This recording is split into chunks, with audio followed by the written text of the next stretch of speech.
र शिलान्यास गर्छु भनेर मैले घोषणा गरेको थिएँ, त्यो ठानेको थिएँ, त्यो एउटा मेरो भाकल थियो भनौँ न।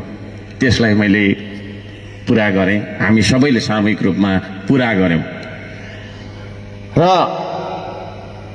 मलाई लाग्छ म अत्यन्तै धेरै तपाईँको चाहिँ मैले अघि भनिसकेँ, म भावनात्मक मान्छे पनि हुँ है। म ढुङ्गासँग लप परिराखेको हुन्छु, माटोसँग लप परिराखेको हुन्छु, रुख बिरुवासँग मेरो अत्यन्तै धेरै लगाव छ, चरा चुरुङ्गीदेखि लिएर हरेक कुराको माया लाग्छ। अरूले जे जता सोचोस्, जस्तो सोचोस् होइन, त्योसँग मेरो मतलब पनि छैन। म अलिकति जब्बर टाइपको मान्छे पनि हो, अरूको कुरा मलाई वास्ता गर्नु पनि छैन। मैले के गर्दैछु मेरो तपाईँको छैन भित्री मनले आँखा चिम गरेर म सोच्छु कुन कुरा सही हो के हो त्यो म गरी छाड्छु भन्ने अठोटको लिएर बढेको मान्छे पनि हो। अरूलाई जस्तो लागे पनि आज हामीले साल्पा सिलिचुङको होइन ढुङ्गा माटो र पानी यो चिन्डो डाँडामा होइन हामीले लगाएर यो चिन्डो डाँडालाई पनि त्यतिकै पवित्र डाँडाको रूपमा हामीले स्थापित गरेको कुरा म यहाँहरूलाई जानकारी गराउन चाहन्छु। र यो यात्राको क्रममा सहयोग गर्नुहुने सबैजना ती ड्राइभरहरूलाई पनि सम्झन चाहन्छु, जो चालक सवारी चालकहरू, उहाँहरूले सकुशल हामीलाई त्यस्तो अप्ठ्यारो बाटोमा पुर्याउनु भयो अत्यन्तै तपाईँको चाहिँ मुस्किलले। उहाँहरू सम्पूर्णलाई ससम्मान हार्दिक धन्यवाद ज्ञापन गर्न चाहन्छु। अब यो प्रतिमा कस्तो बन्ने के बन्ने भन्ने बारेमा अझै जिज्ञासा छ। यसको बारेमा हामीले मूर्तिकारहरूको राष्ट्रव्यापी ख्याति प्राप्त मूर्तिकारहरूको एउटा गोष्ठी राख्नेछौँ। विभिन्न खालका चाहिँ हाम्रो चाहिँ यहाँ इन्जिनियरिङ अध्ययनहरू हुनेछन्। हाम्रो गोपाल सरलाई धन्यवाद दिन चाहन्छु, एकचोटि उठिदिनुहोस् प्लिज। गोपाल सर, उहाँ एसडिएस रक गार्डन गोर्खा चौतारीको चाहिँ नि मुख्य डिजाइनर हुनुहुन्छ। फेरि उहाँ मात्रै चाहिँ हुनुहुन्न, अरू पनि हुनुहुन्छ इन्जिनियर सरहरू। उहाँ चाहिँ नि गोर्खा इन्जिनियर्सको होइन क्विन्स गोर्खा इन्जिनियर्सको चाहिँ नि एउटा रिटायर्ड तपाईँको चाहिँ नि ब्रिटिस सोल्जर पनि हुनुहुन्छ, Gorkha soldier I mean to से।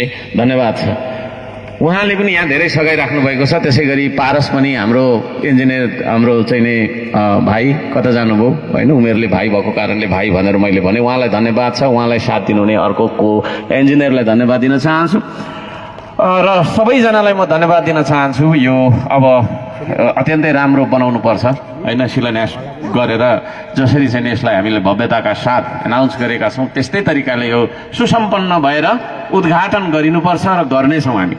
यहाँ सबैजनालाई यो कुरामा म विश्वस्त गर्न चाहन्छु। अब यो प्रतिमा बनाउँछु मात्रै भनेर हुँदैन होइन, सपना देख्नु मात्रै ठुलो कुरो होइन। मैले अघि भनिसकेँ, हामीलाई थाहा भएकै कुरा हो। आर्थिक सहयोगहरू होइन दिनुहुने सम्पूर्ण आर्थिक सहयोगदाताहरूलाई धन्यवाद दिन चाहन्छु। अहिले भर्खरै तपाईँको चाहिँ जग्गा पनि दान गर्नुभएको छ, जग्गादातालाई म धन्यवाद दिन चाहन्छु। संसारभरिबाट हामीलाई सहयोग गर्नुहुनेहरूलाई म धन्यवाद दिन चाहन्छु है। युकेमा बस्नुहुने सम्पूर्ण दाजुभाइ दिदीबहिनीहरूलाई म सम्झन चाहन्छु। एक दुईजनाको नाम लिएर साध्य हुँदैन। युकेको यात्रा अत्यन्तै तपाईँको चाहिँ अविस्मरणीय यात्रा थियो। त्यो त्यहाँबाट हामीलाई 5 करोड 29 लाख यो समथिङ हामीलाई चाहिँ प्राप्त भयो। सबै पैसा अझै आइसकेको छैन, केही बाँकी छ र त्यो पनि प्रोसेसको क्रममा छ। उहाँ त्यो पनि म भन्न चाहन्छु। र यसरी हामी विदेशबाट पनि होइन, अब हुन त हामी सबैजना श्रम गर्न विदेशै जानुपर्ने बाध्यता पनि छ हाम्रो देशको स्थिति राम्रो नभएको कारणले। त्यसो भएको कारणले विदेशतिरबाट नै विदेशमा बस्नेहरूले नै पठाइदिनु भएको प्रयास चाहिँ। तथापि विदेशै गएर यो कार्यक्रमको बारेमा केही भनेर हामीलाई चाहिँ नि केही रकमहरू पनि प्राप्त भएको छ र त्यसका लागि म युके गएँ भने हङकङ पनि जानुपर्छ भन्ने कुरा चाहिँ नि स्केड्युल भएको छ। तर अहिले यतिखेर म धेरै कामहरूमा व्यस्त पनि भएको कारणले गर्दाखेरि सम्भवतः हामी जाने नै छौँ। अब धेरै कुराहरू छैन संस्कृतिको बारेमा होइन, हामीलाई थाहा छँदैछ। संस्कृति बनाउनका लागि हाम्रो पुर्खालाई हजारौं वर्ष लागेको थियो, तर हामी यस्तो नालायक बनेछौँ।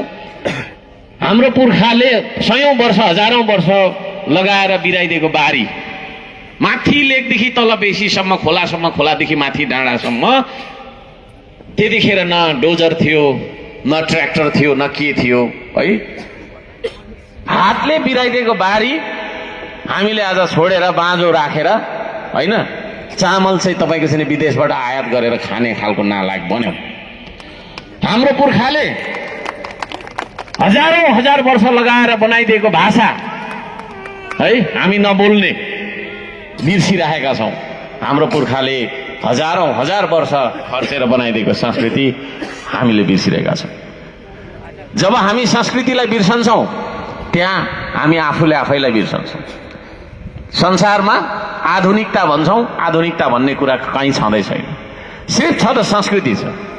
आफ्नो संस्कृतिलाई जोगाउन नसकिसकेपछि अरूको संस्कृति हामी अनुसरण गर्छौँ र अरूको संस्कृतिलाई चाहिँ हामी आधुनिकता भन्न ठान्छौँ। यो एउटा भ्रम हो। त्यसो भएको कारणले गर्दाखेरि हाम्रो कल्चर नै आधुनिकता हो। हाम्रो कल्चरलाई देखाएर हामीले टुरिज्म बनाउन सक्छौँ, फैलाउन सक्नुपर्छ। विदेशीहरू देशमा हाम्रो देशमा के हेर्न आउँछ भन्दाखेरि हाम्रो देशमा विदेशीहरू प्रकृति र संस्कृतिलाई हेर्न आउँछ। प्रविधि त उसको देशमा छँदैछ कि सम्पूर्ण मोबाइलहरू उनीहरूले नै बनाए। उनीहरू हेर्न आउने होइन, यो मोबाइल सबैले हेर्न आउने। यहाँ कत्रो तल्ला बाटो बनाएछ, कत्रो तल्ला भवन बनाएछ, कति लेनको बाटो बनाएछ, लाइट के कस्तो लगाएछ भन्ने कुरा हेर्न आउँदैन। आउँछ त यो देशको प्रकृति हेर्नलाई आउँछ, हिमाल हेर्न आउँछ होइन, तपाईँको चाहिँ विभिन्न नदी नाला हेर्न आउँछ। अर्को यो देशको संस्कृति हेर्न आउँछ। त्यसो भएको कारणले गर्दाखेरि हाम्रो तपाईँको चाहिँ प्रकृति र संस्कृतिलाई हामीले बचाउनुपर्छ भन्ने तर्कमा राख्न चाहन्छु।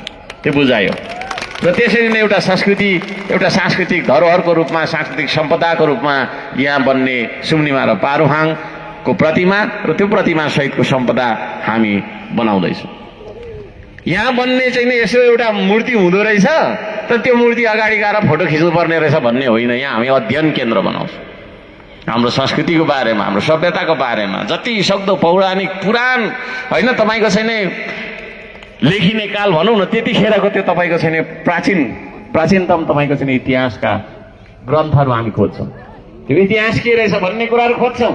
त्यसको लागि चाहिँ तपाईँले यहाँनिर ठुलो एउटा अध्ययन केन्द्रको जो रूपमा हामीले यसलाई स्थापित गरिसकेपछि भोलि त्यो विषयमा पढ्नका लागि, बुझ्नका लागि मानिसहरू आउनेछन् र पिएचडी स्कलर्सहरूले होइन, तपाईँको चाहिँ मास्टर्स स्कलर्सहरूले यहाँनिर चाहिँ अध्ययन गरून् भन्ने चाहना पनि म राख्न चाहन्छु। त्यो अर्थमा यो एउटा शैक्षिक संस्थाको रूपमा, शैक्षिक निधिको रूपमा पनि रहनेछ।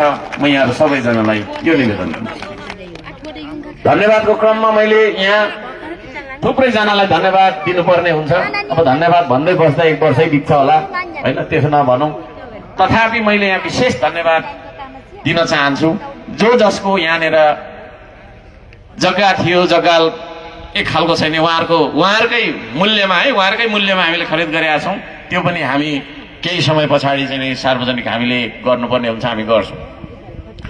कोही कसैलाई हामीले चाहिँ होइन, तपाईँको चाहिँ मन दुखाएर मैले के भनेको थिएँ भने अब राजन सरले